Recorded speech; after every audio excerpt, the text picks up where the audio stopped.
ஆசைப்பட்ட காதலிச்ச கதைய சொல்ற கேளு, இந்த பொண்ணுங்களை மடக்கணுன்னா கையில தேவை சில்லு. நான் பிறந்தது ரோட்ல, படுக்கிறதுக்கு பாய் கூட இருக்காது, அந்த கோணி போட்டு தான் படுப்பேன், அந்த தார்பாய். இது சீவன் போலீஸ் ஸ்டேஷன் இருந்தா நீங்க கேட்பாங்க, காணா அப்பெல்லாம் காணா போகும்போது கேட்பாங்க எங்க வீடுங்கிறப்பா, சீவன் போலீஸ் ஸ்டேஷன் இருந்தா என்னது போலீஸ் ஸ்டேஷனா, என்னடா வீடு கேட்டா போலீஸ் ஸ்டேஷன் சொல்றாடினா அதுவே ஒரு தப்பா ஒரு கன்வே பண்ணிக்குவாங்க. இவன் போலீஸ் ஸ்டேஷன் நடங்கன்னா அப்போ இவன் ரவுடி பையனா இருப்பான், இவன் திருட்டு பையனா இருப்பான். எனக்கு யாரும் பாட்டு எதுவும் சொல்லிக் கொடுக்கல, எனக்கு யாரும் பாட்டு பாடுறதுக்கு சொல்லிக் கொடுக்கல. இது வரைக்கும் கேள்வி என்னன்னா கடவுள் கொடுத்தது, அதை வந்து என்னோட ஒழிச்சு கூடாது, என்னோட அழிச்சு கூடாதுன்னு சொல்லிட்டு. எங்கள் அம்மா இருந்ததுன்னா நான் அவ்வளோ கஷ்டப்பட்டுருக்க மாட்டேன். தாய் தாங்க, தாய் இல்லைன்னா நிறைய பார்க்குற பிள்ளைங்களாம் சொல்கிறேன், அம்மா அடிக்கிறாங்க அப்பா திட்டுறாங்கன்னா ஒன்றுமே இப்போ எல்லாம் விட்டுறாங்க. எங்கள் அம்மாவும் இல்லை அப்பாவும் இல்லை, அப்போது இல்லாதவன் தான் அந்த அருமை தெரியும். போய் வரன்னு சொன்னி அம்மா பொணம வரன்னு சொல்லலையே, உமரனும் இன்னும் கூட நிற்குது அம்மா கண்ணுலையே. எதுவுமே இல்லை, தாய் இல்லைன்னா ஒன்றுமே இல்லை. அறம் நாடு நேயர்களுக்கு அன்பு வணக்கம். இன்று நம்முடன் இணைந்திருப்பவர் திரைப்பட பின்னணி பாடகர் மற்றும் கானா பாடகர் என பல பட்டங்களுக்கு சொந்தக்காரனான சரவெடி சரண் அவர்கள் நம்முடன் இணைந்திருக்கார். நான் வணக்கம். நன்றிப்பா. சரவெடி சரண் அவர்களை சில நாட்களாக ஒரு 1 இயர் பேக்லாம் சினிமா டிவி ஷோஸு எங்கே பார்த்தாலும் சரண் அவர்களோட குரல் ஒலிச்சிக்கிட்டே இருந்துச்சு. ஒரு லாங் கேப்பாக நிறைய சாங்ஸோ எதுவுமே தென்படுற மாதிரி தெரியல, நிறைய ஷோஸில் பார்க்க முடியல. ஏன் இந்த கேப்பு? இல்லை கேப்பு அப்படின்ட்டு இல்லை. இப்போ வந்து என்ன சொல்கிறதுனா, இப்போ ஒரு காலகட்டத்தில் வந்து ஏறி ஒரு கம்பெனியாக ஏறி ஃபோட்டோ கொடுப்பாங்க, பாட்டு பாடி காட்டப்பாங்க, அப்படின்லாம் பண்ணுவாங்க. நான் அதை அப்படியே மாற்றிக்கினேன். எனக்கு நம்ம டேலண்ட்டை நம்ம ஒரு சேனல் ஒன்று ஓப்பன் பண்ணி நம்ம பதிவு பண்ணலாம், அப்படியே யூடியூப் சேனல் ஒன்று ஓப்பன் பண்ணி சும்மா போட்டுன்னு இருந்தேன். அது அப்போலேருந்து இப்போ வரைக்கும் 1.5 மில்லியன் சப்ஸ்கிரைபரு. இடையில அது வந்து கொஞ்சம் இதுவாகிடுச்சு. அதை விட அதுக்கப்புறமா இன்னொரு வேலையை ஒன்று கையில் எடுத்தேன். என்னன்னா, சின்ன பசங்களை பாட்டு பாடி பார்த்தோம், அதெல்லாம் பார்த்தோம். சின்ன பசங்களை ட்ரெயின் பண்ணோம். ஏன்னா கானா வந்து இப்படியே என்னோட வினோத்தனோட நம்ம கானா சர்க்கிளோட முடிஞ்சிடக்கூடாது, பாலானோட முடிஞ்சிடக்கூடாது. அடுத்த தலைமுறைக்கு நம்ம இப்போ விதையை போட்டுக்கலான்னு சொல்லிட்டு பட்டாம்பூச்செடி, கலர்வெடி கோகுல் அந்த பையன், கானா பூங்கா, ஜாலிவெடி தீபக்கு, இப்போ வந்து ஒரு முக்கியமான ஒரு விஷயம் நான் ட்ரெயின் பண்ணதிலே கைட் பண்ணதிலே, மீஞ்சூர்லேருந்து ஒரு தம்பி ஒருத்தர் வர்றார். இப்போது ஒரு தம்பி வந்தோடனே சாரதி, அவர் பேர் சாதனை சாரதி. நான் அவருக்கு வச்சு சாதனை சாரதி. 2 கண்ணும் பிளைண்ட் அவர். 2 கண்ணும் தெரியுது. பாட்டு அருமையாக பாடுவாப்புல. பாட்டுனாலே அவங்க ஃபேமிலி பயந்தாங்களாம், ஐயோ என் பையன் எப்படி வருவாங்க. ஆனால் கானாவை நம்பி இப்போ வராங்க. என்ன நானே செக் பண்ணிக்கிற அளவுக்கு கடவுள் ஒருத்தர் அனுப்பிச்சி விடுறாரு. நான் உன்னால் இவனை ரெடி பண்ணி காட்ட முடியுமா, இவனை ரெடி பண்ணி காட்டு அப்படின்ற மாதிரி. இப்போ கூட நான் கிளாஸ் எடுத்து தான் வரேன். ஆமாம், அப்போ அவர் கிளாஸ் எடுத்து தான் வர பையனுக்கு அப்படி அந்த மாதிரி ஒரு வாய்ப்புகள் வர என்னோட இது என்னென்னா, நானும் பாடணும், என் கூட வரவங்களாம் பாடணும். அப்போ என்ன பண்ணேன், என் பாடல்கள் கம்மியாகும், ஆனால் என் டேலண்ட் அதிகமாகும். இன்னொருத்தரை உருவாக்கி அவங்களுக்கு பாட்டு எழுதி கொடுத்து அவங்களும் ட்ரெயின் பண்ணி சின்ன பசங்களை, குழந்தைங்க கூட நீங்கள் ட்ராவல் பண்ணுறதே கஷ்டம். கண்டிப்பாக அவங்க திடீர்னு தூங்கினே இருப்பாங்க, காணா கொண்டு தூங்குவாங்க. ஆனால் அதெல்லாம் மாற்றி நம்ம கூடிய பைக்கில் உட்கார சேஃபாகிட்டுன்னு போகணும். கரெக்டாக அங்கே கெட்ட பழக இருக்கிற இடத்துல நம்ம இருக்கக்கூடாது. அந்த இடத்துல நம்ம வந்து குழந்தைங்களை நம்ம பசங்களை எப்படி பத்திரமா பார்த்துக்கணும். இந்த வேலைகள்லாம் எனக்கு கடவுளை கொடுத்துருக்காரு இந்த கானா ஃபீல்டில். நீ மட்டும் பொழைக்காதரா, நீ மட்டும் பொழைக்கூடாது. எனக்கு யாரும் அதை பண்ணல. எனக்கு யாருன்னா பண்ணியிருந்தாங்கன்னா என்ன, நான் எங்கேயும் இருந்திருப்பேன். எனக்கு யாரும் பாட்டு எதுவும் சொல்லிக் கொடுக்கல, எனக்கு யாரும் பாட்டு பாடுறதுக்கு சொல்லிக் கொடுக்கல. இது வரைக்கும் கேள்வி என்னன்னா கடவுள் கொடுத்தது, அதை வந்து என்னோட ஒழிச்சிக்கூடாது, என்னோட அழிச்சிக்கூடாதுன்னு சொல்லிட்டு மக்களுக்கு, நான் சின்ன பசங்களுக்கு எல்லாம் பட்டாம்பூச்சி பாட்டு கேட்டு கண்டிப்பாக பார்த்து. ஆமாம், பஞ்சவர்ண பச்சைக்கிளி பார்த்துருக்கேன். பஞ்சவர்ண பச்சை அந்த தம்பி வந்து விஜய் டிவியில் போயிட்டு தமன் சார் கிட்ட பேர் வாங்குற அளவுக்கு ஒரு ஆளாக்கியிருக்காருன்னா பின்னாடி நீங்கள் உருவாக்குற. இப்போ அந்த மாதிரி ஏன் பண்ணுறேன்னா, இப்போ கானா வந்து சின்ன பசங்களால் உருவாச்சுன்னா இன்னும் சூப்பராக இருக்கும். ஓகே, இப்போது சின்ன பசங்க தான் கானாவே. இப்போ நான் பாடுறேன்னா நான் பாடுவேன். சின்ன ஒரு என் பையன் பாடுறான், அடுத்த இன்டர்வியூ என் பையன் எட்டுன்னு வரேன். கண்டிப்பாக என் பையன் எட்டுன்னு வரேன். ஏன்னு கேட்டினா, என் பையன் பஞ்சவர்ண பச்சைக்கிளி பாட்டு பாடுறான். எனக்கு எவ்வளோ பெருப்பு, எப்படி யோசிக்கிறேன், எப்படிடா போகுது. நம்மளோட பையனாக இருந்தாலும் அதுக்கு ஒரு ரசிப்பு தன்மை இருக்கும்ல, ஒரு ரசிப்பு தன்மை. பாட்டு கேட்காம எப்படி வந்துடும். கண்டிப்பாக அந்த பாட்டை போட்டு விட்டா பாடுறாப்பல, பஞ்சவர்ண பச்சைக்கிளி இந்த மாமாவுக்கு அப்படி பாடுறாப்பல. குழந்தை 3 வயசு ஆகுது, என் பையன் பாடுறான். அப்போ பாருங்கள், கானா வந்து யாரையும் அழிக்காது, கானா வந்து உருவாக்கும். ஒரு மனுஷனையும் ஒரு இது அனுபவத்தை சார்ந்து நீ கஷ்டப்படுவ, நாளைக்கு நல்லா இருப்பேன். நம்ம எவ்வளோ நாள் கண்ணு முழிக்கிறோமோ, நாங்களாம் கண்ணு முழிச்சு இதில் பாடி அவ்வளோ கஷ்டப்படுவதான் இன்றைக்கி நான் நல்ல சாப்பாடு சாப்பிட்றேன்பா, நல்ல சாப்பாடு சாப்பிட்றேன், நல்ல ட்ரெஸ் பண்ணுறேன், நல்ல என்கிட்ட வண்டி இருக்குது, போகிறோம் வரோம், ஓரளவுக்கு நான் ஓரளவுக்கு சேஃபாக இருக்கிறேன். அதுக்கு கானாவுக்கு ரொம்ப நன்றி. நான் எப்போவுமே கானாவுக்கு நன்றி தான் சொல்லுவேன். ஏன்னு கேட்டால் இந்த கானா அந்த 2 எழுத்து எவ்வளோ தலையெழுத்தை மாற்றிச்சு.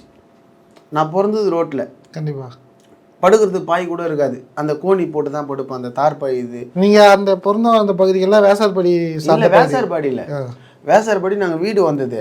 ஓகே, நாங்கள் வந்து பாரிஸ் பூக்கடை போலீஸ் C1 போலீஸ் ஸ்டேஷன் தான் எங்கள் அட்ரஸு. C1 போலீஸ் ஸ்டேஷன் தான் வருது. ஓகே, C1 போலீஸ் ஸ்டேஷன் இருந்தால் நீங்கள் கேட்பாங்க, கானா அப்போல்லாம் கானா போகும்போது கேட்பாங்க, எங்கள் வீடுக்கிறப்பா C1 போலீஸ் ஸ்டேஷன் இருந்தால் என்னது போலீஸ் ஸ்டேஷனா, என்னடா வீடு கேட்டால் போலீஸ் ஸ்டேஷன் சொல்கிறாடினாங்க. அதுவே ஒரு தப்பாக ஒரு கன்வே பண்ணிக்குவாங்க.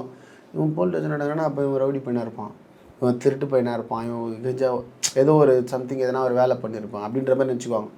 கானா தான் நாங்கள் 10 அங்கே தான் தூங்குவோம், அங்கே தான் வருவோம். அது எல்லாம் மாற்றினது கானா தான்.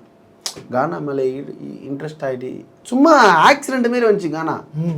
கானா வந்து நான் எங்கள் வீட்டில் ஒரு டெத்து இதே என் ஃப்ரெண்டு விஜய்னு ஒரு பையன், என் ஃப்ரெண்டு என் ஃப்ரெண்டு கணேசா முத்து விஜய், ரொம்ப பெரிய சர்க்கிள்லாம் வேணாம்.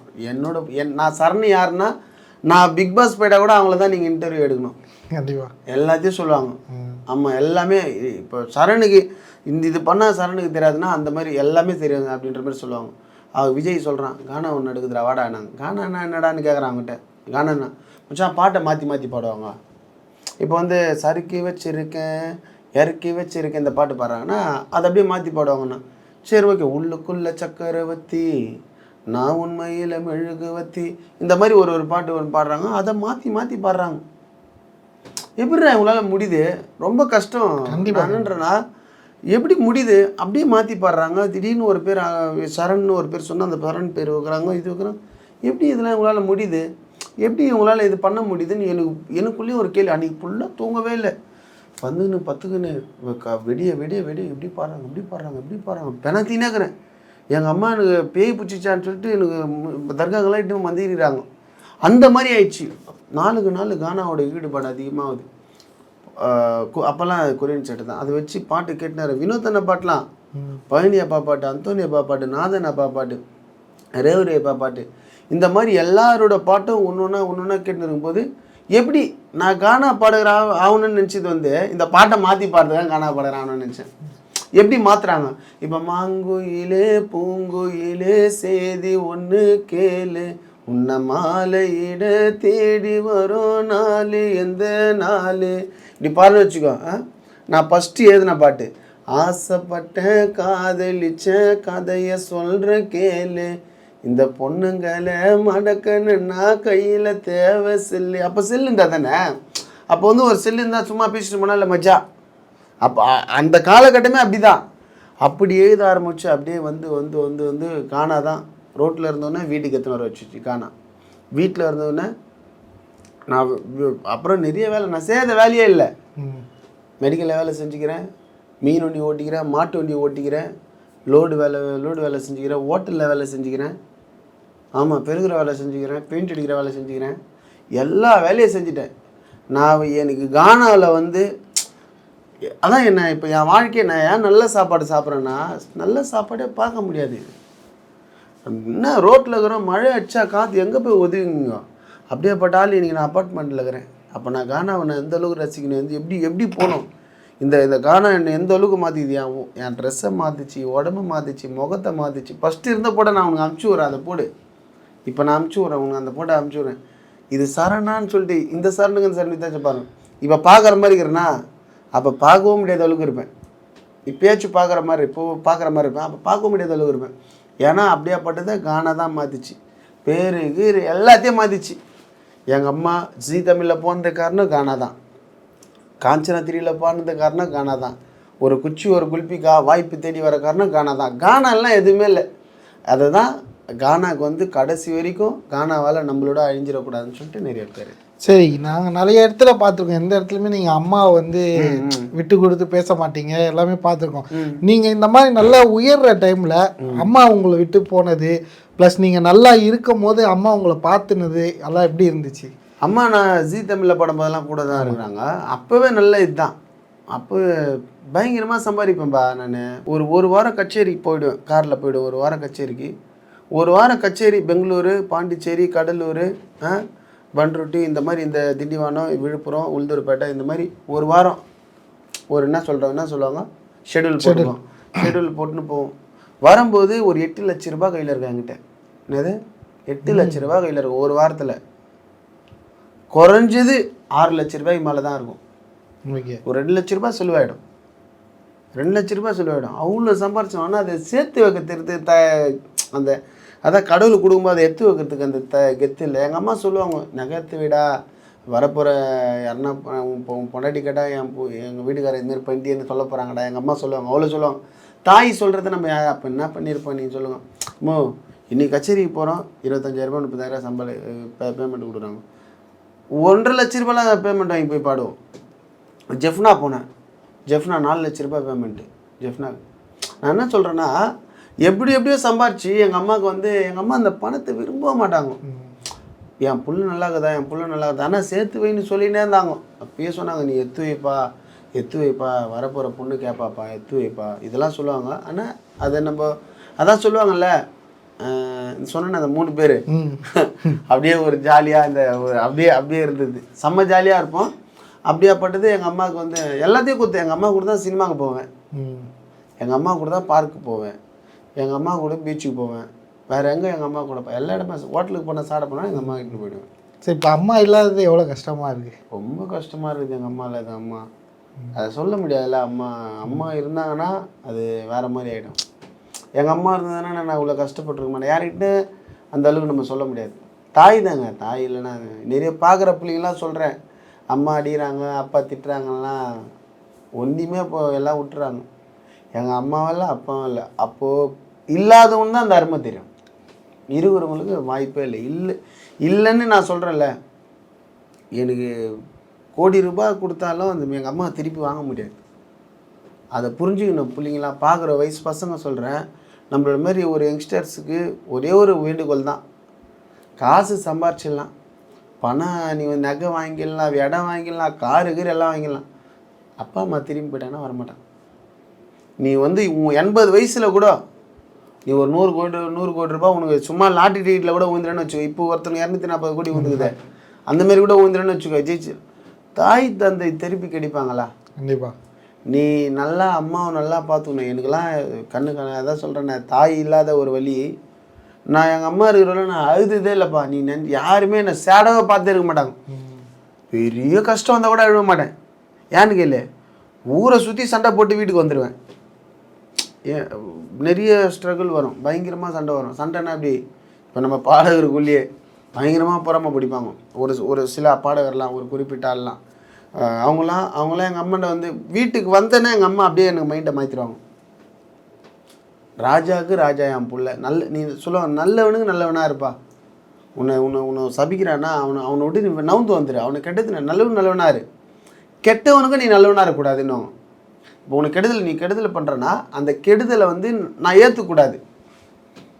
சரி, உனக்கு நான் கெடுதல் திருப்பி பண்ணணும்னு அவசியம் இல்லை, நான் நவுந்து வந்துடுவேன். அது மாதிரி அம்மா சொல்லுவாங்க. இது வரைக்கும் எங்கள் அம்மா இருக்கும்போது ஒரு நாள் நான் அழுதுதில்லை. எங்கள் அம்மா இறந்ததுலேருந்து அழாதனால இல்லை, நேற்று கூட அழுது. ஓகே, ஏன்னு கட்டினா அவ்வளோ வலி. பாட்டு கச்சேரியில் பாடும்போது அப்படி இருக்கும், ஒரு வரியெல்லாம் இருக்கும். போய் வரேன்னு சொன்னி அம்மா, பொணமா வரேன்னு சொல்லலையே, உமரனும் இன்னும் கூட நிற்குது அம்மா கண்ணுலையே, எதுவுமே சொல்லாம கொள்ளாம போயிட்டியே மகங்கிட்ட, என் உயிரை எடுத்துக்கோன்னு சொல்லியிருப்பேன் அம்மங்கிட்ட, குழந்தை வயசுல என்ன வச்சிட்ட கொல்லி போட, அந்த கடவுள் கணக்குல விதிய முடியாது தள்ளி போட, நீ மேல இருந்து என்னத்தான் பார்க்குற என் புள்ளிக்கு என்னானதோ, இந்த சொந்தமோ பந்தமோ ஒன்றுமே இல்லை அம்மா, நீ மண்ணுக்கு போனதோ, எதுவுமே இல்லை அம்மா எல்லாம். வலி நிறைந்த வரிகள். எதுவுமே இல்லை, தாய் இல்லைன்னா ஒன்றுமே இல்லை. நான் தான் சொல்கிறேனே, இப்போ 1000 பேர் கல்யாணம் பண்ணிட்டேன், ஐயோ இல்லைன்னா அவ்வளோதான். கல்யாணம் தான் பிரதர். கல்யாணம் பண்ண என் குறிக்கோளே கல்யாணமே பண்ணக்கூடாதுன்ற குறிக்கோள். ஆனால் தாய் இல்லாமல் நான் என்னை எங்கே பார்த்துருப்பீங்கன்னே தெரியாது. இவ்வளோ சொன்னீங்க. இப்போ வந்து எப்படி சொல்கிறது, நான் ரோட்டில் இருந்தேன், எனக்கு மாளிகைக்கு கொண்டு வந்தது கானா தான். இது இல்லாமல் நான் ஒரு 3-4 ஸ்டூடெண்ட்ஸுக்கு ஒரு ஆசிரியராக இருக்கிறேன், கானாவை முறையாக சொல்லி கொடுக்குறேன்னு பல தகவல்கள் சொன்னீங்க. இது எல்லாமே கேட்கும் போது நம்மளுக்கே ஒரு மாதிரி இருந்துச்சு, ஒரு இன்ஸ்பிரேஷனாக இருந்துச்சு. இதை விட்டுட்டு அப்படியே போனோம்னா, இப்போ வந்து கார்த்திகா கபடியில் வந்து வின் பண்ணாங்க. அது வந்து கண்ணகி நகர் முதற்கொண்டு வட சென்னை பகுதியே ஒரு பெரிய அளவில் பேசப்பட்டது.